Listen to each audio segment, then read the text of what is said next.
اعوذ باللہ من الشیطان الرجیم بسم اللہ الرحمن الرحیم۔ حضرت عبداللہ بن مسعود رضی اللہ تعالیٰ عنہ آپ بیمار ہوئے۔ حضرت عثمان غنی رضی اللہ تعالیٰ عنہ آپ دا دور مبارک ہے، تو حضرت عثمان غنی حضرت عبداللہ بن مسعود دا پتہ کرنے واسطے گئے، تو جا کے فرمایا کہ اے عبداللہ بن مسعود، تیریاں بچیاں زیادہ نے تو بچیاں دے واسطے انتظام کرنا ہے، تو دس میں شاہی خزانے دے وچوں تیری میں مدد کراں، تیریاں بچیاں دے واسطے میں جہیز دا بندوبست کراں۔ تو جناب حضرت عبداللہ بن مسعود رضی اللہ تعالیٰ عنہ چار پائی تے اٹھ کے بیٹھ گئے، عرض کرنے لگے کہ اے امیر المومنین، مینوں کسی چیز دی ضرورت نہیں،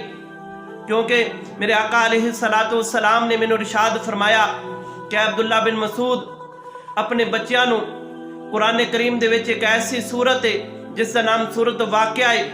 وہ اپنے بچیاں نو سکھا کے جانا،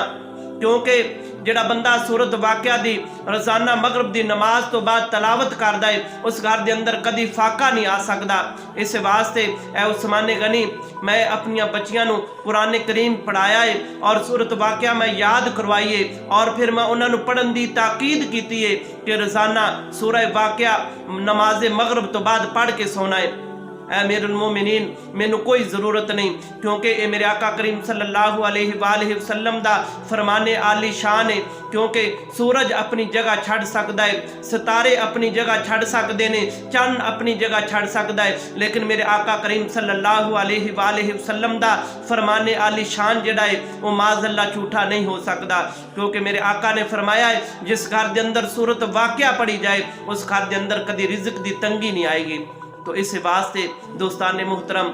اسی بھی اپنا معمول بنائیے، اے رزق دی تنگی دی وجہ تو سورہ واقعہ ایک بڑا مجرب نسخہ ہے۔ میرے آقا کریم صلی اللہ علیہ وآلہ وسلم نے اپنے پیارے صحابی حضرت عبداللہ بن مسعود نو اے فرمایا کہ اپنے بچیاں نو تاکید فرمانا کہ سورہ واقعہ دی تلاوت کرنا۔